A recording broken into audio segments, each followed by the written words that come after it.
Okay, everybody, welcome to the show. Happy Tuesday. For those that are here live, thanks so much for joining us. Hope everybody, for those who observed, had a wonderful holiday yesterday. And we were talking about last week, if I remember correctly, we were talking about the idea of immersion. Now, this is super important because as we think about our lives, and we think about the ways in which we can change and grow, we have to use our minds. I had this conversation the other day with somebody who was preparing a presentation. And he was explaining to me that he wanted to speak to the challenges that people have, and I was trying to explain to him that you got to go with the mind. Don't start with the negative. Start with the positive, because the mind processes negative in the back, the amygdala, and positive in the front, the frontal lobe. Just get people to see what they could be before what they're not. Right? We got to go with our minds. And a lot of what we're trying to do here is figure out how our minds are going so that we can align our minds with our goals. Right? You can't fight your brain. You're supposed to use your brain, leverage your brain. And one of the things that our brain has is this incredible ability to be where it needs to be. We know how to delve into the world that we're placed. We live in the weeds. And we spoke about this in the past a lot. So we know that. That's how it works. It's the survival mechanism. God gave it to us. That's how it is. We go somewhere and we want to be like people around us. Mimetic desire. So then we got to use that. And if you're trying to grow and change, then you got to put yourself in a place where you are around people and doing things that allow you to feel things that you couldn't otherwise. This is why, by the way, conferences are so powerful. You ever go to a conference, for work or for people in your field, and you're just so happy to be there, and you're like, that was amazing, and it really wasn't amazing. You know what I'm saying? You go to a conference, and teachers go to a conference for a day, and the speakers were good. They weren't amazing. The program was good. It wasn't amazing. And yet at the end, there's this bias that things are amazing. Well, where'd they become amazing from? What's really amazing was that you are living a life in which you believed something. Being a teacher is important. My company matters. What I do for a living. We had once an event for people that worked with college students around the world, outreach professionals. They were living alone with their families and communities around the country. They got together. Them being together. Why was it so amazing for them? The answer is because the program was great or good, but what was really amazing is that they were immersed in a world that they believed in. They believed in that world. Or they wanted to believe in that world, right? You go to a company event, you're immersed in an environment in which the people around you are at their best, and you want to believe in your company. You go to an industry event, right? You go to a day where it's an offsite. Why does it work for?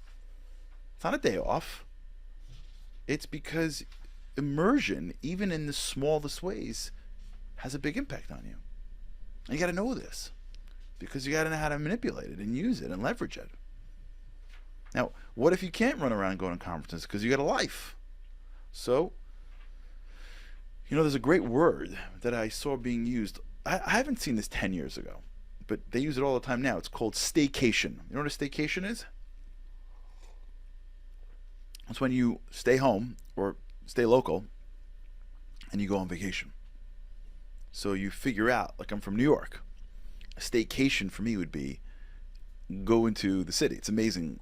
I was part of a summit last week of students from all over the world, and they all came. They had the best time. It was amazing. They went to the Statue of Liberty, and they went jet skiing in the Hudson. I was like, you could do that? There's a Statue of Liberty? I had no idea. They went around sightseeing, and they went to the top of some big building in Manhattan. And I'm like, you could just hang out in Manhattan? I thought you get off the train and you walk as fast as you can to your office, then you walk as fast as you can home to catch the earliest train before you start having to transfer trains and you get home. I didn't realize that Manhattan had attractions. You know what I'm saying? You could be here and be on vacation, but I was like, I didn't know that. I live here. This is vacation. There's a great story. I forgot who told it. I think it was, I don't remember who told it, but I heard it. And maybe if you remember, you'll remind me and I'll say it in future shows. This is a great story. I think it was a rabbi who told this over. This is really great. Where he and his wife went on vacation.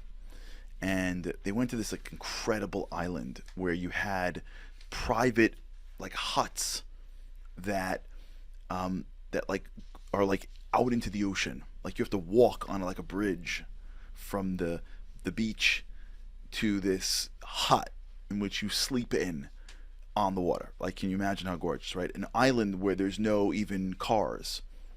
And so to get from your hut to the main dining room, you need to get picked up by, you can walk or you get picked up by like a guy with like in a go-kart, in like a golfing cart, right? Golfing cart. A golf cart. That's what it is. So the guy's, going out of his mind. He's from some big city, probably from here, from New York. New York. And like he's overwhelmed with the congestions and the people and the whole thing, and he probably rolls in and he's sitting on his hut, looking at water, going out of his mind. Like it's the most beautiful thing he's ever seen. And he's probably walking on the island and he's saying, I'm going out of my mind. The island's gorgeous. There's no cars. It's all peaceful. Everywhere you look is grass and palm trees and water. It's like I'm in heaven. I'm literally in paradise. And he gets picked up by the golf cart, and the guy drives him to campus, and he's talking to him, and he's making conversation. He goes, "So what do you do?" He goes, "I do this. I've been here for 10 years. I live in this, this area over here, overlooking the water. I live." Like he's like, "You live like this? Like you live in like the lap of luxury? Like you eat the food out of the dining room? You oversee the sunset that is totally beautiful. You look up at night and see stars. Like." I can't believe you live like this. Like, that's amazing. And he goes, "Yeah, thank God, it's great, but I'm really looking forward to our vacation." He goes, "Really?" So he goes, "Where are you going?" So he goes, "Well, me and my wife had been saving up and we just can't wait. We're going to go to New York." And the rabbi's like, "What? You're going to leave? What? Like, on purpose? Like, no, don't do that. Like, just stay here. Give me the money and just stay here. Like, this is crazy."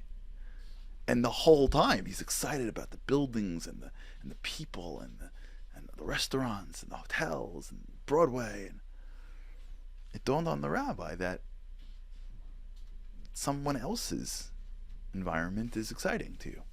It's new, it's fresh, it's different. And you forget that in your own backyard is where your treasures are buried. It's where your opportunities are, if you just realize it and appreciate it. He's running to go to an island and asking himself how he could ever live in New York. And the island guy's running to go to New York and saying, I don't know why I live in the island. That applies in everything in life. The next person's life is the life that looks more exciting because you're not living in the next person's life. This happened recently where I just saw someone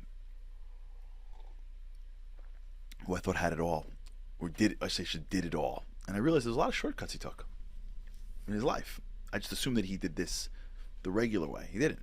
Someone helped him here, and someone helped him here, and someone did this for him, and someone paid this for him. Someone was covering this part of his life. I just thought that he did it. This concept of what do I have in my house? What do I have in my community? What do I have in my life? Is a constant reminder that we need to really plow and harvest and seed the areas around us before we look over to the pastures that are beyond us. And one of those areas is in the area of immersion. This isn't just a gratitude conversation. I'm driving to somewhere. I want to drive to immersion, meaning you can immerse yourself probably in things that are close by. If you have a community center or a synagogue or a place of worship, you don't have to run in and run out. You can go there and immerse yourself for an hour. If you have an opportunity to study something or learn something in your community, you can go there and immerse yourself in there. When you are going out with somebody in your family or friend to a restaurant, you could immerse yourself there. You don't have to immerse yourself only when you go across the world, when you go to camp, when you're in an environment that is completely foreign to you. Those are great triggers. Those are great, as we call them, ER rooms. But it doesn't mean that they are the only things possible for you. All right, we'll talk about this. We'll talk about this next time. All right, everybody, have a great day. With God's help, I can't wait to see you again tomorrow. Have a great day. Living on a lifeline, the world doesn't ever seem to change. Looking for the sunshine, but you're caught up in the rain. It's like your eyes are wide open, but you cannot see. You're watching life pass you by like 1, 2, 3. Walking in destruction, the winds of life blur your vision. All the devastation forever feels like you're on the run. It's time, no one else can set you free. You're locked inside, and only you have got the key.